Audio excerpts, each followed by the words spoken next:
এবারে আরো কিছু খবর নিয়ে দেখুন একটি ডেস্ক রিপোর্ট। আধুনিক রাষ্ট্র ব্যবস্থা গঠনের রূপরেখা নিয়ে জাতীয় প্রেস ক্লাবে এক গোল টেবিল বৈঠক হয়েছে। অনুষ্ঠানে মূল প্রতিপাদ্য উপস্থাপন করেন ইমাম হোসাইন মোহাম্মদ সেলিম। একটি পূর্ণাঙ্গ রাষ্ট্র ব্যবস্থার রূপরেখা তুলে ধরেন তিনি। মানব প্রচিত জীবন ব্যবস্থা দিয়ে কোনো ব্যক্তি বা দল যতই চেষ্টা করুক, সব প্রচেষ্টা ব্যর্থ হতে বাধ্য বলে মন্তব্য করেন বক্তারা। অনুষ্ঠানে সভাপতিত্ব করেন ডাক্তার মাহবুব আলম মাহফুজ। নিঃস্বার্থভাবে মানবতার কল্যাণে একটা মানুষ যেন দরজা খুলে ঘুমাতে পারে, একটা নারী সে যে ধর্মের হন না কেন নিশ্চিন্তে যেন শত শত মাইল পাড়ি দিতে পারে রাতের অন্ধকারে, এমন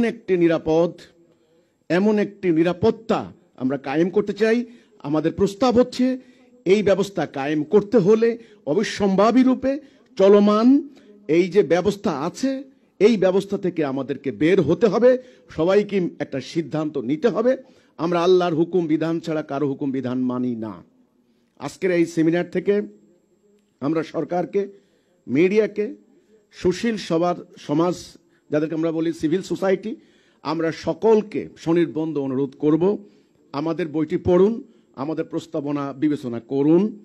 যেই পরিস্থিতি এখন চলছে, হানাহানির রাজনীতি, সুদভিত্তিক অর্থনীতি, মানুষের তৈরি করা আইন দিয়ে বিচার ব্যবস্থা এবং লক্ষ্যহীন উদ্দেশ্যহীন বস্তুবাদী শিক্ষা ব্যবস্থা, এগুলির আমূল পরিবর্তন করে আল্লাহর দেওয়া ঐশী ডিভাইন ল এর উপরে ভিত্তি করা, আল্লাহর সভরেন্টির উপর ভিত্তি করা একটা জীবন দর্শন, একটা জীবন ব্যবস্থা যদি আমরা কায়েম করতে পারি, আমি নিশ্চিত করে বলতে পারি আপনারা যে হতাশ হচ্ছেন, নিরাশ হচ্ছেন, আপনারা কষ্টের মধ্যে আছেন, ইনশাআল্লাহ এই নিরাশা এই হতাশা দূর করতে আমরা সক্ষম হব।